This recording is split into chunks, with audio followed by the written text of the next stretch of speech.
আসসালামু আলাইকুম।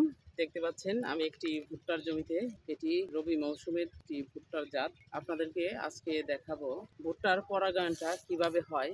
এই ভুট্টার পরাগায়নটা আমার কাছে সবচেয়ে বেশি অবাক লাগে। এখানে দেখতে পাচ্ছেন একটি ভুট্টা গাছ। এই গাছের মধ্যে উপরে এটি হচ্ছে পুরুষ ফুল, এটিকে বলে ট্রাসেল, এবং নিচে দেখতে পাচ্ছেন এই মোচা, এটি হচ্ছে স্ত্রী ফুল।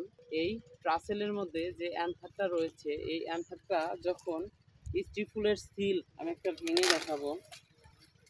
ভুট্টার মোচার মাথায় যে দাড়ির মতো যেটা থাকে, অনেকে দাড়ি বলে থাকে, এটা হচ্ছে সিল।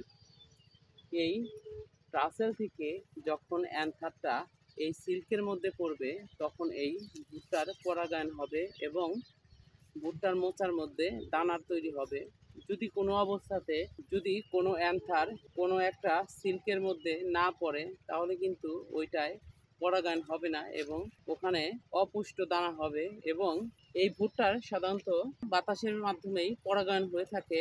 এই যে যে ট্রাসেলটা দেখতে পাচ্ছেন, এই ট্রাসেলটা বায়ু ধরে রাখে এবং বাতাসের মাধ্যমে এখান থেকে অ্যান্থারটা এই মোচার মধ্যে আসে, এর ফলে পরাগায়ন হয়।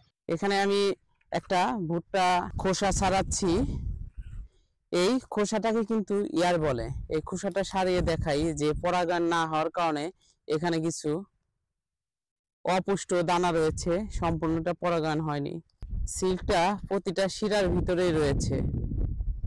এক একটা সিল্ক এক একটা শিরার দানা পুষ্ট করে বা দানা তৈরিতে সহায়তা করে। এই পরাগায়নের মাধ্যমে এখান থেকে দানা হয়। এখানে যতগুলা সিল্ক আছে ততগুলো এখানে দানা রয়েছে। একমাত্র পরাগায়নের কারণেই এই দানাগুলা পুষ্ট হয়। যদি পরাগায়ন না হয়, এই দানাগুলা পুষ্ট হবে না। মোচার মধ্যে এই দানা মিচিং হবে।